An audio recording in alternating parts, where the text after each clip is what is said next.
Assalamualaikum warahmatullahi wabarakatuh.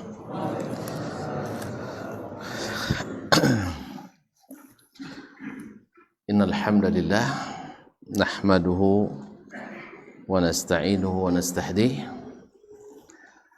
wa nastaghfiruhu wa natubu ilayh wa na'udzu billahi min shururi anfusina wa sayyiati a'malina may yahdihillahu fala mudilla lahu wa may yudlil fala hadiya lahu ashhadu an la ilaha illallah wahdahu la syarika lahu wa asyhadu anna Muhammadan abduhu wa rasuluh la nabiyya ba'dah. Ya ayyuhalladzina amanu taqullaha haqqa tuqatih wa la tamutunna illa wa antum muslimun.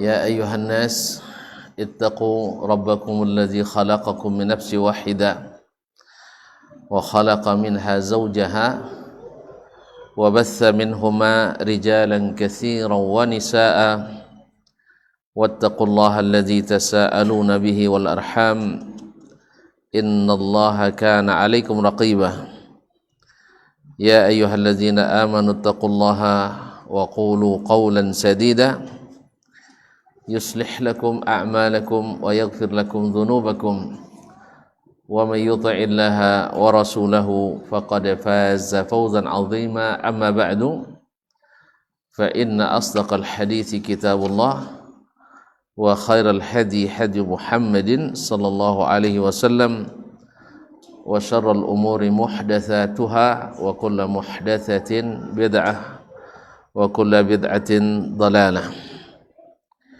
معاشر المسلمين معاشر المسلمات al-hadirin wal hadirat wal musyahidina wal musyahidat. Bapak dan ibu-ibu, saudara-saudari kaum muslimin dan muslimat yang dirahmati Allah Subhanahu wa taala. Alhamdulillah, bersyukur kita kepada Allah atas segala rahmat, nikmat dan karunia-Nya. Pada kesempatan ini diizinkannya kita berada di rumahnya ini, salah satu tempat di antara tempat-tempat yang paling dicintai Allah. Mudah-mudahan Allah menerima kehadiran kita sebagai tanda syukur kita kepadanya, sehingga nikmat yang sudah ada Allah selalu tambah, yang mudah-mudahan dengannya kita senantiasa bersyukur dan berterima kasih kepadanya. Salawat dan salam kepada baginda Nabi alaihi salatu wassalam, Nabi junjungan alam. Mudah-mudahan salawat dan salam juga bersambung kepada ahli baitnya, anak istri, cucu, cicit dan zuriat keturunannya, para sahabat dan para tabi'in, serta siapapun yang istiqamah menghidupkan dan menegakkan sunnahnya. Kaum muslimin, kaum muslimat yang dirahmati Allah Subhanahu wa taala. Kembali kita bersama Imam An-Nawawi dalam kitabnya Riyadhus Shalihin min kalami Sayyidil Mursalin. Taman orang-orang saleh dari perkataan penghulu para rasul sallallahu alaihi wasallam. Masih dalam babu kathrati turuqil khairi, bab tentang banyaknya jalan-jalan kebaikan, jalan-jalan pahala. Masuk pada hadis yang ke-12 dari bab ini, hadis yang 108 dari urutan kitab atau 129. Qala al-Imam An-Nawawi rahimahullah, ats-tsaniyah asyar, hadis yang ke-12, anhu, daripadanya, yakni Abu Hurairah radhiyallahu taala anhu, sahabat Nabi yang paling banyak meriwayatkan hadis dari Nabi alaihi salatu wassalam. Sudah berapa banyak hadis dalam bab ini? Ini dari Abu Hurairah radhiyallahu taala anhu. Dia berkata, qala Rasulullah sallallahu alaihi wasallam, Rasulullah sallallahu alaihi wasallam bersabda, man tawadda'a fa ahsana al-wudu' thumma atal jum'ata fastama'a wa ansat ghufira lahu ma bainahu wa bainal jum'ati wa ziyadatu 3 ayyam wa man massal hasa faqad lagha. Rawahu Muslim. Rasulullah SAW bersabda, man tawadda'a fa ahsanal wudu', barang siapa yang berwudu, fa ahsanal wudu', dan membaikkan wudunya atau menjadikan wudunya baik, sempurna, thumma atal jumu'ata atau jumu'ata, boleh dua-duanya, jum'ah atau jumu'ah, kemudian datang menghadiri Jumat, maksudnya salat Jumat. Naam. Fastama'a wa ansata, lalu dia mendengar, wa ansat, dan diam. Jadi mendengar dan diam, bukan hanya sekedar mendengar, tapi juga diikuti dengan diam. Ada orang mendengar tanpa diam, tapi wa ansata. Naam. Ghufira lahu ma bainahu wa bainal jum'ati wa ziyadatu 3 ayyam. Diampuni baginya dosa-dosa yang terjadi antara hari itu dengan Jumat yang setelahnya. Wa ziyadatu 3 ayyam, plus 3 hari, berarti 10 hari. Wa man massal hasa faqad lagha, siapa yang menyentuh atau memegang-megang batu kerikil waktu Jumat itu, faqad lagha, maka dia telah lagha, bermain-main. Artinya lagha itu dikatakan sesuatu yang tidak bermanfaat. Jadi kalau Jumatnya lagha, berarti Jumatnya tidak bermanfaat. Kalau tidak bermanfaat, artinya tak berpahala. Karena yang diharapkan dari Jumat itu adalah berpahala. Dah jolenya? Jole pindah hadis lain? Ah? Sana jolenya. Cuma di awak kini harus dipajole. Kadang lah jole, akhirnya ndak jole. Hadis ini, ma'asyirul kiram dirahmati Allah, munasabah dengan babu kathrati turuqil khair, bab tentang banyaknya jalan-jalan kebaikan, yaitu dengan cara berwudu dengan baik sebelum pergi salat Jumat. Apa yang kita dapatkan kalau kita ikuti yang disebutkan adalah diampuni dosa-dosa kita. Dosa, tidak ada kita yang selamat daripadanya.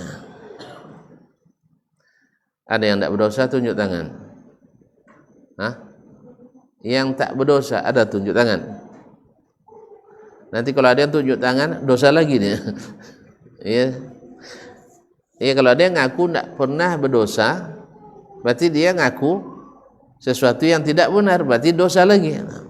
Dosa lagi. Sama ketika saya tanya, ada enggak di antara tuan-tuan dan perempuan yang tak pernah berdusta? Tak ada yang berani angkat tangan. Sebab kalau dia angkat tangan, dusta lagi. Dusta lagi. Makanya ini ketika belajar tentang masalah sanad dan keutamaannya, sampai saya keluarkan pernyataan untuk hari ini sanad tak diperlukan lagi. Tapi ada yang salah paham. dikiranya sanad tidak diperlukan secara mutlak. Maksudnya sanad tuan-tuan hari ini, sanad kita hari ini. Apa sebab? Sebab dah puasa ke sana kemari. Saya nanya, siapa di antara jemaah yang tak pernah berdusta? Alhamdulillah tak ada yang berani angkat tangan. Sebab kalau dia angkat tangan, tambah dusta lagi. Jangankan di tempat-tempat umum, di kaum akademisi, para penuntut ilmu yang notabene adalah jurusan ilmu hadis atau Al-Quran dan tafsir misalnya, belum juga ada yang berani bilang tidak pernah sekalipun berbohong dalam kehidupannya. Oleh sebab itu sanad hari ini tidak diperlukan. Apa sebabnya? Sebab diisi oleh orang-orang yang muttahamun bil kadzib, ya, yang tertuduh berbohong menyampaikan hadis. Ini kita, orang lain mungkin ada yang tidak bohong ya di sini, di sana mungkin bohong. Ya, seperti kita lihat hari ini betapa banyak orang ringannya berbohong, memfitnah sana sini, ya, memfitnah sana sini. Setelah dibukakan ternyata berdusta. Tapi ada yang berdusta, sejak masuk Wahabi negeri kami gersang negeri kami katanya. Ya, sejak masuk Wahabi ke negeri kami gersang. Padahal di negeri yang isinya Wahabi semua, seperti dakwaan mereka, orangnya duitnya banyak, tanamannya subur, orangnya pemurah. Jelas? Tiba-tiba disalahkan bolehnya Wahabi. Hati-hati nanti masuk Wahabi negeri ini, gersang negeri ini nanti katanya. Subhanallah. Justru dulu sebelum lahir dakwah yang mereka sebut Wahabi itu, di situ payah orang nak makan. Ya. Ketika mereka lebih banyak datang ke kuburan dulu waktu itu, di masa-masa berpuasanya orang-orang sufi dan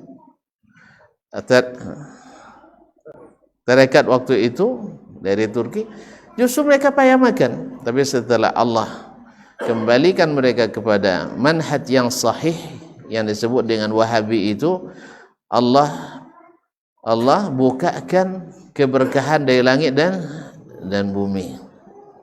Ya, minyak-minyaknya pada menyembur dari sana dan sini. Jadilah negeri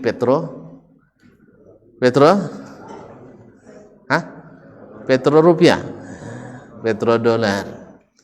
Jadi ada emas hitam dengan mutu terbaik di dunia. Kapan ditemukan? Setelah Wahabi naik gitu. Jadi orang sekarang berbohong itu mudah sekali, walaupun sorbannya tinggi, menyentuh kaki langit sorban tinggi, ya. Tapi tiba-tiba datang berbuat mengarang cerita. Porak-poranda negerinya oleh orang Syiah dituduh juga orang Wahabi. Pokoknya asal ada orang buat salah pasti Wahabi. Ada pula yang bilang kalau ada teroris mesti Wahabi. Allah musta'an. Akhirnya Abi Wahabi. Abi Wahabi. Itu kok. Jadi para pembohong itu banyak di podium-podium, di mimbar-mimbar. Makanya dulu kaum muslimin dan muslimat, Umar bin Khattab dan khalifah yang lain melarang keras para pengarang-arang cerita itu memegang mimbar. Sebab di antara yang tercatat juga banyak berbohong dalam hadis adalah al-qusas, jamak qas, yaitu tukang cerita. Cuman memang sayang masyarakat umum pada umumnya suka cerita, sehingga kita pun terpaksa sekali-kali bawa cerita. Allah musta'an. Tapi saya sebutkan, kalau tidak ada sanadnya saya katakan tidak ada sanadnya. Tapi kalau ada sanad saya katakan ada sanadnya. Kaum muslimin dan muslimat dirahmati Allah SWT. Jadi kita tak satu pun kecuali ada dosa.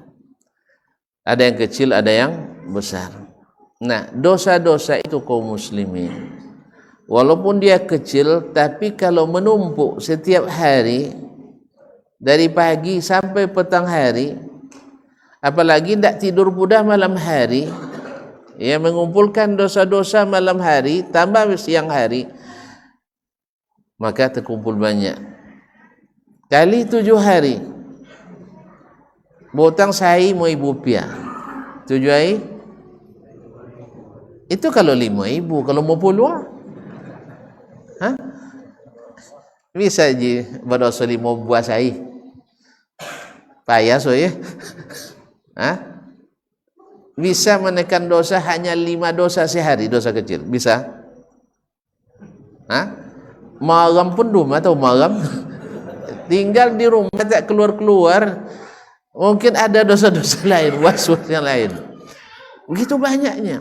Lalu diakumulasikan dalam sepekan itu berapa banyaknya. Nah, itu adalah menghalangi kita, kalau tidak diampuni, menumpuk bisa membuat kita tak dapat rahmat. Makanya setiap ampunan selalu diikuti dengan rahmat. Kenapa kita butuh rahmat?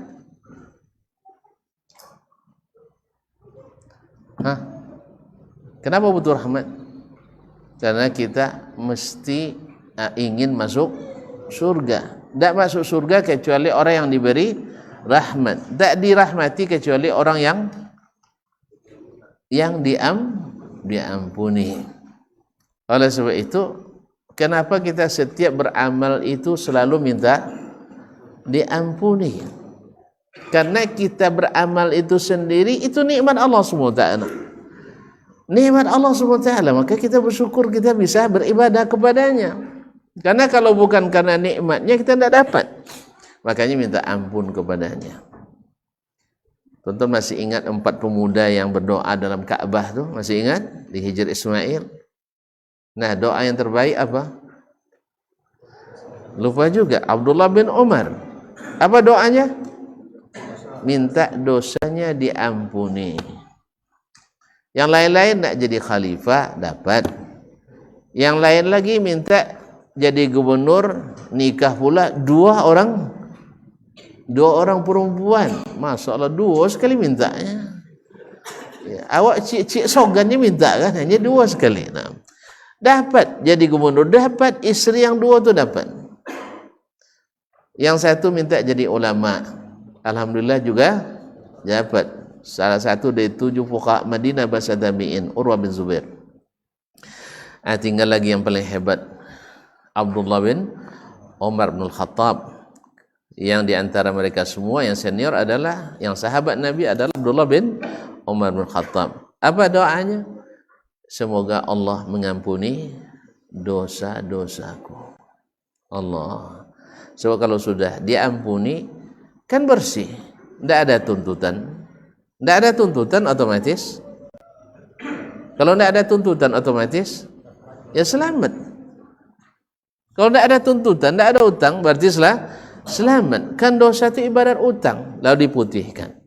Oleh sebab itu kita membutuhkan jalan-jalan ini.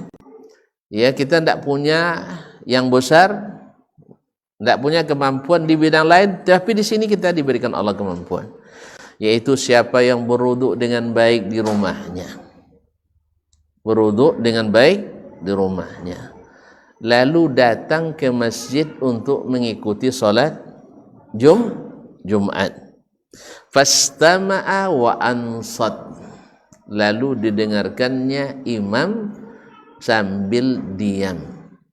Diam mulutnya, diam anggota tubuhnya. Diam juga pikirannya, mendengarkan apa yang disampaikan oleh imam atau oleh khatib. Karena itu ilmu. Dan menuntut ilmu itu adalah jihad. Dan mengulang-ulangnya adalah zikir. Oleh sebab itu maka dia diam mendengarkan imam, ghufira lahu ma Bainahu, antara hari itu, wa bainal jum'ah, dan Jumat yang lain, wa ziyadatu thalathati ayyam, tambah bonus 3 hari. Subhanallah. Oleh sebab itu siapapun yang mendengar hadis ini, tidak mungkin dia berani meninggalkan Jumat, karena Jumat itu tanda orang beriman. Tanda orang beriman. Kalau tidak pergi Jumat, ya Jumat aja tidak datang, terus kapan lagi nak diharapkan? Maka orang beriman itu mesti datang ke Jumat. Waman massal hasa faqad lagha. Siapa yang memegang-megang, mengusap-ngusap atau membolak-balik batu. Kenapa batu disebut di sini? Kenapa tidak karpet? Kenapa tidak HP? Karena waktu itu Masjid Nabi itu lantainya dibuatkan batu-batu pasir, sirtu. Ada pasir bercampur batu kerikil, ya, kerikil-kerikil kecil. Nah, itu kan lama lo main-main loh, ya kan? Kalau ada ya memainkan batu-batu itu sambil dengar khutbah kan enak juga itu. Atau kadang-kadang mendopong-dopong tangan. Nanti ada lagi tasbih, larangan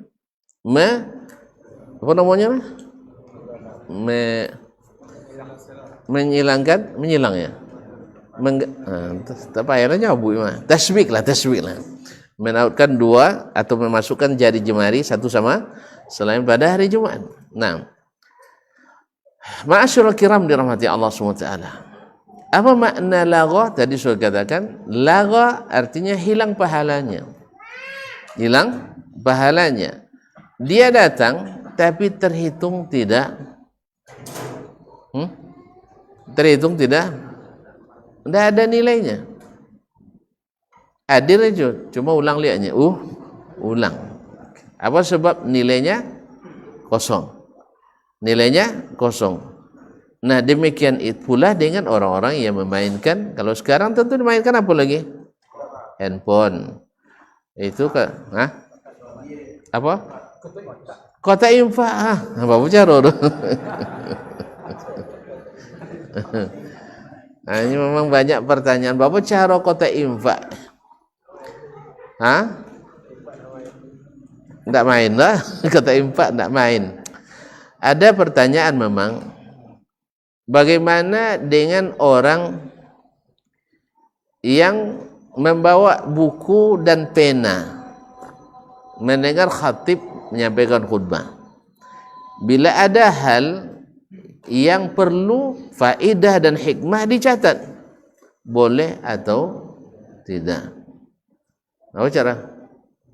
Masuk atau tidak? Masuk. Apa sebab? Karena ketika antum mencatat, pikiran antum pergi ke mana? Ke yang dikatakan sekarang atau yang dikatakan tadi? Berarti termasuk yang mendengar dan diam atau tidak? Tidak masuk. Oleh sebab itu maka mencatat dengan pena, karena Allah katakan ma ja'alallahu lirajulin min qalbaini fi jawfihi. Seseorang itu tak dijadikan dalam rongga tubuhnya dua qalb. Qalbun apa artinya? Jantung hati. Hati ya, dua hati. Kalau antum sedang menulis, yang tak akan datang akan tidak didengarkan lagi. Padahal kata Nabi SAW, thumma atal jum'ata fastama'a wa ansat. Dia mendengar dan diam. Otomatis terganggulah dia mendengarkan. Oleh sebab itu maka termasuk lagha.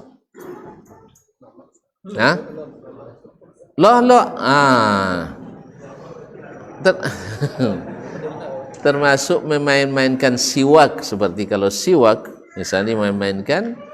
Nah, bagaimana dengan orang yang mengantuk lalu dia bersiwak, boleh atau tidak untuk menghilangkan kantuk tadi? Wallahu alam. Seperti dikatakan oleh para ulama kita, karena tujuannya sejalan dengan tujuan mendengarkan. Kau ngantuk? Ngantuk? Mendengarkan khutbah apa tidak? Tidak, maka dia bersiwak untuk menghilangkan kantuknya, maka ini dibolehkan. Makan lo gula. Makan lo gula. Hah? Nak jangan ngantuk. Dibawa kopi Korea kan misalkan. Bila ngantuk dimakan. Boleh apa tidak? Terjadi khilaf ya. Nah, ada sebagian mengatakan karena ini akan meninggalkan bekas di kerongkongan ketika sholat, maka sebagian melarangnya karena akan mengganggu sholat. Ini kadang-kadang sholat kan waguk juga kadang kayak. Apalagi kalau ada sisa-sisa makanan bangkit nak waguk orang. Maka ada sebagian orang tidak mau minum air sebelum sholat. Ada yang seperti itu. Padahal tidak apa-apa. Sebab ketika kita berbuka puasa, apakah wajib kita untuk tidak minum dulu? Saya ulang, tidak paham pertanyaan, bapak jawab. Nah, ketika berbuka puasa, bila buka? Mugai. Di mana buka? Kadang di masjid, kadang di rumah. Yang di masjid, habis itu qamat langsung salat atau pergi gurus gigi dulu? Langsung salat. Maka makan dan minum sebelum salat itu dibenarkan.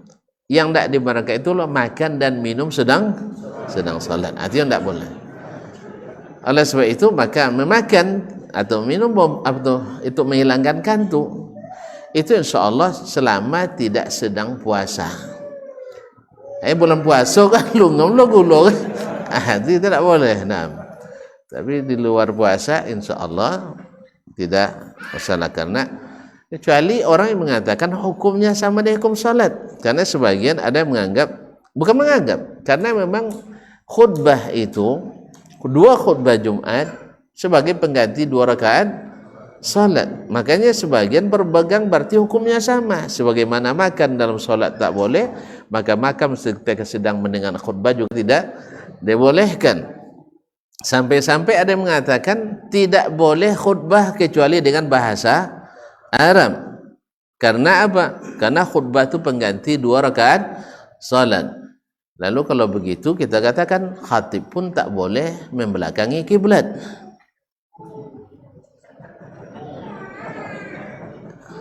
Mana yang lebih parah, membelakangi kiblat atau makan sedang salat? Membelakangi kiblat lebih parah daripada makan sedang salat. Oleh sebab itu maka walaupun dia menggantikan, tapi hukumnya tidak disamakan. Hukumnya tidak disamakan. Wallahu taala alam. Mas, waktu kita salat dulu. Azan dulu nam.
Subhanallah.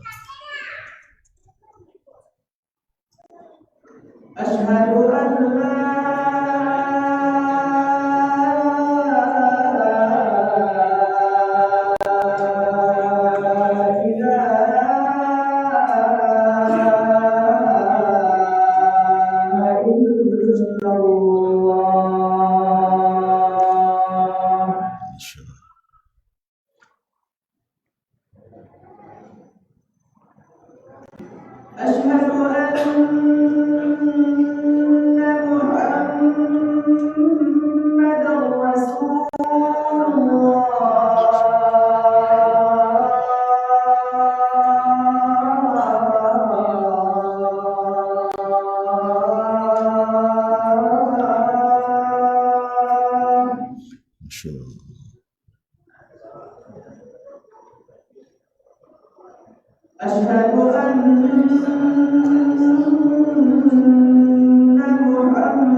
Subhanallah. حي على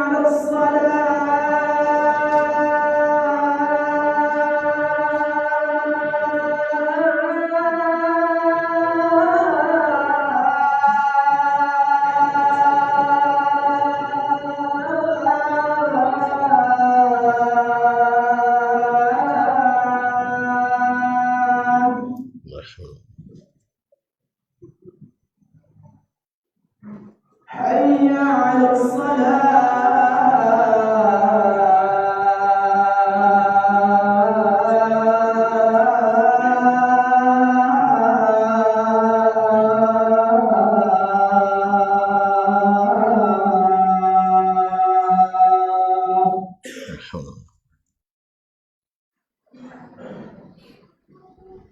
حي على حي على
اللهم الصلاة القائمة القائمة.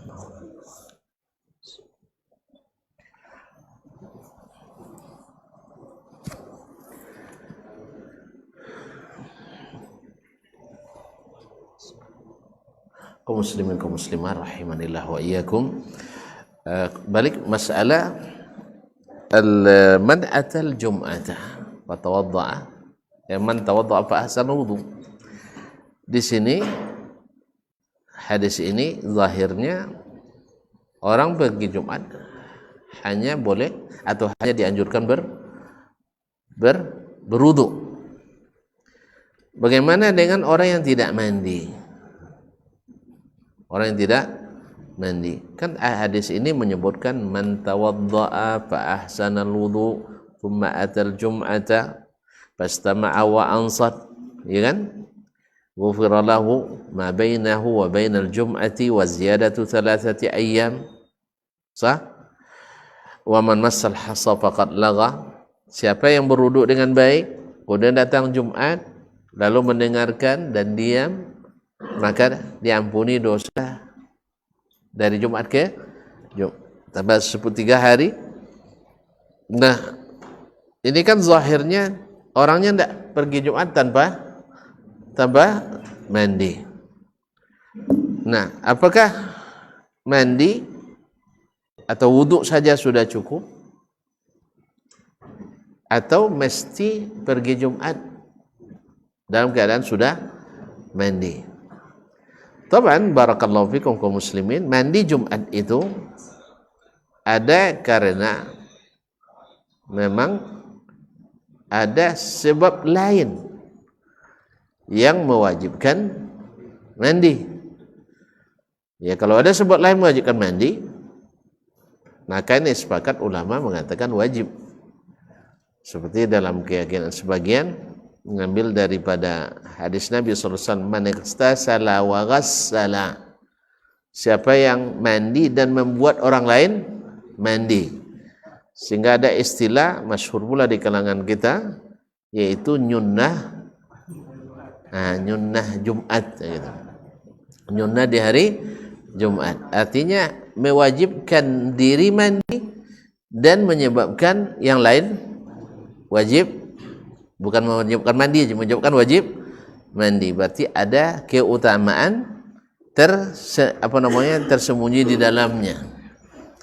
Ini bagi yang 17 tahun ke bawah tidak paham. Ya. Nah, 17, 18 tahun ke atas ya. Atau 20. Nah. Jadi bagi yang ada yang mengatakan itu dari hadis tadi. Ini sepakat wajibnya. Tetapi bagi yang tidak ada sebab lain yang mewajibkan dia mandi, apakah mandi Jumat itu wajib atau sunat? Dalam hal ini zahirnya perkataan Nabi SAW, mandi Jumat itu hukumnya coba contoh hadis, ghuslul jum'ati wajibun ala kulli muhtalim. Mandi Jumat itu wajib bagi setiap orang yang sudah berakal balik. Apa cara? Ya tonton sunatnya Nabi wajib. Apa wajah? Apa? Nya Nabi wajib nyawa sunat. Nah, subhanallah. Memang dalam memahami itu, kenapa sebagian ulama memahami dia tidak wajib, seperti juga mereka memahami salat berjamaah wajib atau sunat. Memandang makna dari hadis salat berjamaah, salatul jamaati tafdulu salatal fazdi bi 25 darajah. Salat berjamaah lebih afdal dari salat sendiri 25 derajat, dalam satu riwayat 27 derajat. Kalau lebih afdal berarti tidak wajib, lebih utama saja. Ini menurut pemahaman sebagian ulama. Sehingga bagi mereka salat berjamaah hukumnya sunat. Ini yang dipahami oleh Imam kita Asy-Syafi'i rahimahullah. Sedangkan Imam Ahmad, Imam Malik, dan riwayat dari Abu Hanifah rahimahullah mengatakan salat berjamaah tetap wajib. Karena wajib itulah maka dia lebih afdal daripada salat sendiri. Jelas? Berarti kalau dia wajib, yang meninggalkannya berdosa atau tidak? Berdosa. Sebab dalil-dalil mengarah ke situ lebih berat bahwa Nabi katakan kalau bukan karena ada ibu-ibu dan anak-anak di rumah, saya sudah ingin menyuruh orang solat. Kan kalau ada solat orang musajid kan tentu berjamaah dengan yang tidak. Nanti lalu kemudian saya akan keluar bersama beberapa orang membawa kayu-kayu bakar. Lalu saya bakar rumah-rumah orang yang tidak pergi solat berjamaah. Berarti berat tak solat berjamaah? Wajib. Nah, lalu kalau ditinggalkan solat berjamaah, batal solat. Di sinilah. Sebagian kan kalau berdosa ni kan berarti batal je. Tak. Tidak semua amalan yang bila dilakukan kita berdosa dan dia tidak sah. Saya ulang. Tidak semua amalan yang bila dilakukan dengan cara tertentu pelakunya tetap berdosa tapi amalannya tetap sah. Apa contohnya? Salat jemaah harusnya. Contohnya salat berjamaah itu bagi yang mengatakan wajib. Salatnya tetap sah tapi orangnya berdosa meninggalkan salat jemaah. Sebagian betulnya nyaman kadang pahala podo solat do podo dosa meninggal jemaah ustaznya berkali-kali lah kan. Tentu tak pasuk jawab godang pahala solat podo dosa meninggal jemaah kan dia jo iya dah manon bongi kasih Allah Taala ke uang meninggal solat manon lebih bongi Allah Taala ke uang meninggal solat atau uang meninggal jemaah. Tentu meninggal salat.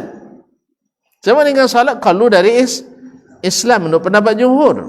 Tapi kalau meninggal jemaah tidak sampai kalau dari Islam. Oleh sebab itu kalau itu ya tiang. Cuman le tajamin di awak. Mosong salat seorang itu le auto sacik salat pahala. Atau jen tinggi 1/20. Kan ya? Nya kalau lah salat biasa salat seorang 2 martabat. Copek bono dek ngajo waktu atau dek lambek bono dek tinggi sakenek waktu. Kan ya? Walaupun dia salat di tengah waktu ngajo yang lain pula. Salat ada waktunya tapi tekanang deh lapangan. Tekanang lapangan bola. Bagi yang rapat tekanang rapat. Allahu Akbar. Apa nomenklatur tadi mikir mata anggarannya sampai selesai gitu. Nah, jadi lah dosa sudah itu solat ndak jole pahala. Ndak jole pahala. Oleh sebab itu maka kita katakan solatnya sah selama rukun dan syaratnya sah tapi dia berdosa. Apa contoh lain? Solatnya tetap sah tapi dia juga berdosa. Orang yang solat memakai pakaian yang dirampas atau dicuri, dilarang apa tidak? Dilarang. Ya, cole misalnya jubah di kode uang. Tu apa guna? Tu pai solat Idul Fitri misal. Iya, asal tak solat sah, berdosa tak? Berdosa. Cuma jenja dikalin-kalin ya. Manan godang pahala ndak dosa ndak salat atau dosa ni kan dosa mencilok jujur bawangka. Kalau kaji macam itu banyak pencilok dia salat doa. Nah, sebab antum tak bisa menjamin bahwasanya salat antum tu sempurna. Tapi kalau memang sempurna utuh salatnya, kita katakan pahala salat itu lebih besar daripada itu. Jelas? Contoh lain. Okey, kaji ini orang yang pergi Jumat tidak mandi. Sah Jumatnya? Sah, tapi berdosa bagi yang mengatakan mandi Jumat itu wajib. Nabi bilang tadi wajib. Jelas? Nabi bilang wajib ghuslul jum'ati. Nah, sebagian orang nanti ketika kita bilang wajib, antum memahami tekstual, gitu kan? Memahami tekstual. Kan banyak hadis lain, misalnya hadis Utsman radhiyallahu taala anhu ketika khatib waktu itu Umar bin Khattab, Utsman datang terlambat. Lalu kata siapa? Kata Umar khatib, terlambat man. Ya Utsman kan tidak patut terlambat menurut inya. Kota terlambat. Lalu dia bilang, mazidtu ya Amirul Mukminin ala an atawaddatu. Saya bahkan mandi pun tak sempat ya Amirul Mukminin. Sibuk dia tak apa urusannya yang mungkin baru datang dari apa. Akhirnya dia tak sempat mandi, hanya wuduk saja. Lalu Umar katakan wal wudu'a aidan. Cuma wuduk juga, padahal Nabi bilang disebut hadis tadi, ghuslul jum'ati wajibun ala kulli muhtalim. Nah, di sini kita paham, andainya mandi itu enggak, andainya mandi itu syarat sah Jumat, pasti suruh pulang dah. Sebab kalau orang tak mandi tak sah Jumat. Berarti sah tak Jumatnya? Sah. Tapi berdosa apa tidak? Berdosa apa tidak? Apa tanda dosa? Diingatkan oleh Amirul Mukminin Umar. Kalau seandainya meninggalkan sunat, tidak perlu diingatkan dalam khutbah Jumat. Berarti karena dia menganggap itu wajib. Waqad qala an-nabiy sallallahu alaihi wasallam ghuslul jum'ati wajibun ala kulli muhtalim. Oleh sebab itu, antara hadis ini dengan hadis ini sebenarnya tidak bertentangan, karena orang yang mandi masih berwudu, dan sebaik-baik mandi wudu adalah wudu sebelum mandi. Sebaik-baik wudu. Makanya fa ahsanal wudu. Makanya antum sebelum mandi itu berwudu. Jelas? Jelas. Berarti mandi Jumat wajib apa sunat? Lah, berubah mazhab nampak. Mantap punya. So kana subhan. Lah ndak mazhab Syafi'i tuan-tuan. Itu salah. Sawan tahu berubah mazhab. Ikut apa ya kalau ndak apa mazhab tu? Tak kicu sawan tahu lah amu berubah mazhab. Makanya Ahlussunnah mesti mazhabnya Syafi'i. Kaum muslimin dan muslimat dirahmati Allah. Walaupun Syafi'i mengatakan sunat, tapi beliau tidak mengambil ringan masalah. Makanya ketika beliau mengatakan solat berjamaah itu sunnah, beliau tak pernah meninggalkannya kecuali karena uzur yang syar'i. Bahkan Harmalah ibn Yahya Tujibi, muridnya di Mesir, mengatakan waktu itu Imam Syafi'i kan kena penyakit wasir. Wasir itu berdarah. Apa katanya? Ra'aitu dama yakhruju min asy-Syafi'i min basuratihi yusalli fil masjid wad damu yasilu min basuratihi. Atau kama qala, saya melihat Syafi'i tetap salat di masjid walaupun darah mengalir dari wasirnya. Jadi beliau tidak menganggap sakit wasir itu menjadi penghalang baginya untuk sholat berjamaah. Jadi Imam Syafi'i bukan meringan-ringankan ketika dia bilang sunat, pengikutnya saja yang meringan-ringankannya. Karena sunat jadi kawan-kawan bano lejinya, kan itu kan sunatnya. Mazhab Syafi'i itu tidak dihormat Syafi'inya, kan itu. Rupanya Imam Asy-Syafi'i rahimahullah tidak meringan-ringankan sholat berjamaah. Wallahu ta'ala a'lam.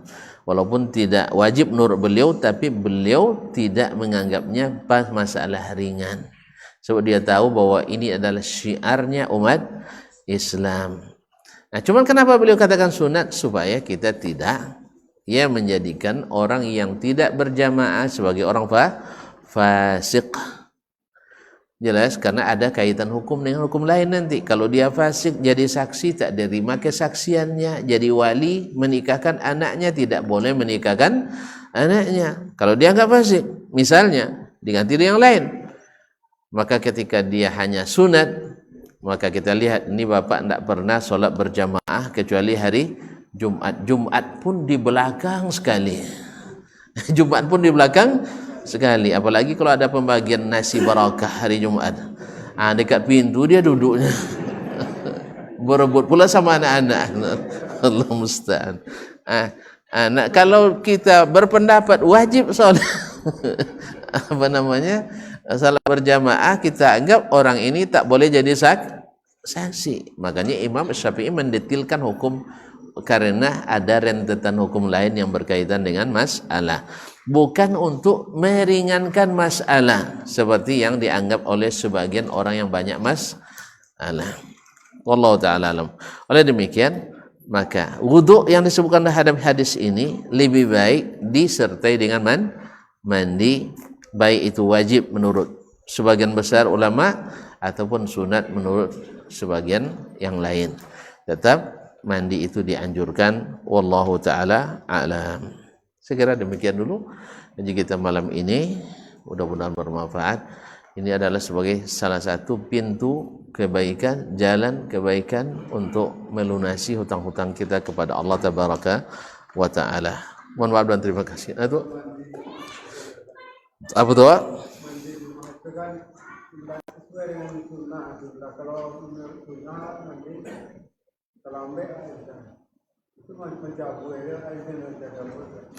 Tak kalau takut terlambat. Contoh Usman tadi dia. Jadi dia takut terlambat sehingga tak jadi mandi. Kalau kan terlambat dia mandi, je mandilah. Kan itu? Cabu aja.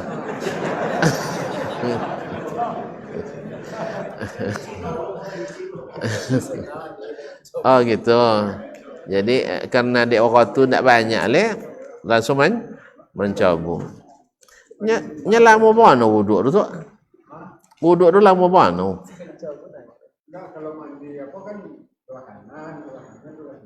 Oh iya betul.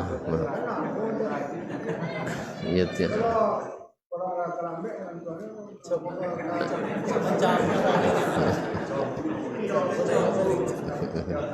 Ya, pokoknya al-amru idza daqat tasa', kata orang para ulama, kalaulah sampai jadi lapang. Artinya ndak sampai nan contoh tadi tu, abuek nan mau contoh bisa. Contoh tadi ndak sempat kanan dulu, kepala dulu kan. Habis itu badan sebagian kanan, habis itu bagian kiri dan seluruh tubuh. Lama manosa ancabu saja. Langsung mencabu saja. Itu ya. 6.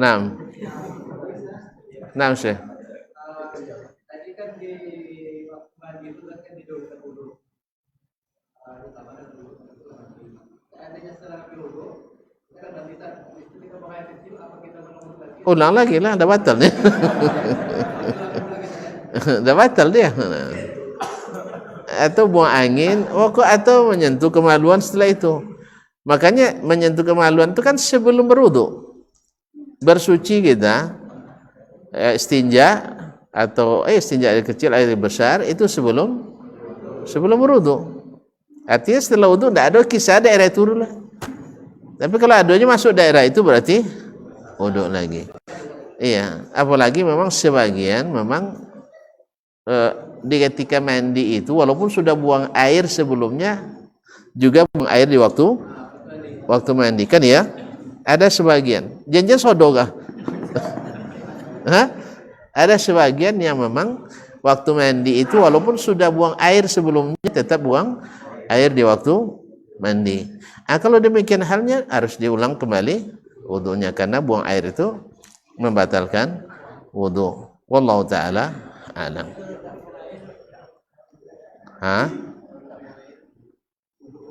Tidak ada yang membatalkan. Tidak ada yang membatalkan wudu. Berarti tidak diulang. Nyasa wudunya. Kalau mandi apa? Mandikan mayat. Jadi diwudukan dulu. Iya, nah. Ke lain. Jadi haji mandi samping juga tidak batal wudu. Apa itu mandi cuma? Kalau camu lagi kisah Imam Abu Hanifah 40 tahun sekali wudu.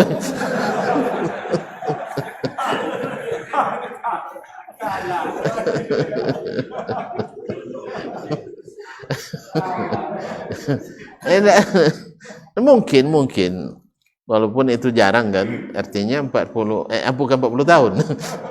Tadi dari pagi misalnya dari subuh kita dah niatkan kan sampai Jumat tidak batal wudunya, sah, tidak ada masalah. Sebab kan ada nanti hadis orang yang pertama pergi Jumat, man ata fi sa'atil ula fakana ma qarraba badana, sama dengan berkorban seekor onta. Sebab ulama menyebutkan waktu pertama itu sudah terhitung sejak selesai salat subuh. Andainya antum selesai salat subuh tidak pulang, itu sudah masuk rombongan awal. Batasnya sampai kapan? Anda tidak tahu. Mungkin malaikat pasti tahu tuh mana yang rombongan pertama yang dihitung sebagai berkorban onta, kemudian waktu yang kedua berkorban seekor sapi, yang ketiga kambing, kemudian ayam, kemudian telur. Nah, telur Garuda, telur ayam. Nah, kalau nenek dulu cerita tolu gaudonya, sagada umat tolu, sagada umat tolu. Mermat tinggal. Cito-cito kamanto lolok dulu. Iya, jadi ya buang gaudo tu tolu segadang umah. Alun subah begini. Kalau sawari segadang umah tolu, itu dah kena mahal dulu tentu. Makannya sebanjur. Baik ya Syekh. Jadi kalau memang bisa tidak batal, kemudian sampai menjelang Jumat tidak batal wudunya, udah mandi, tidak mandi lagi, itu sah. Pernah coba? Alunlah. Aswa-aswa aja ya nak. Kemungkinan khususnya mereka yang bekerja di kawasan atau daerah di ruangan yang berpendingin, mungkin apa? Nah, ada analisa lain. Kalau di ruang ber-AC tambah sosok muayunya. Antara beja ada dulu. Abi mati kas yang dilaku. Lah batal di Ahmad teori. Nah, tapi kalau bisa memang ya, dan ada orang yang bisa seperti kisah Imam Syafi'i dengan Imam Ahmad itu. Dari wudu Isya sampai subuh tidak batal. Nah, dari wudu Isya dia solat subuh. Bagaimananya Allahu a'lam. Nanjali awak tidak pernah bicara. Kan tak pernah borak? Dari pokannya langkah itu masuk diulang wudu ni. Allah musta'an. Baik, terima kasih dan mohon maaf. Subhanakallah bihamdik, asyhadu an la ilaha illa anta astaghfiruka wa atubu ilaik. Wassalamualaikum warahmatullahi wabarakatuh.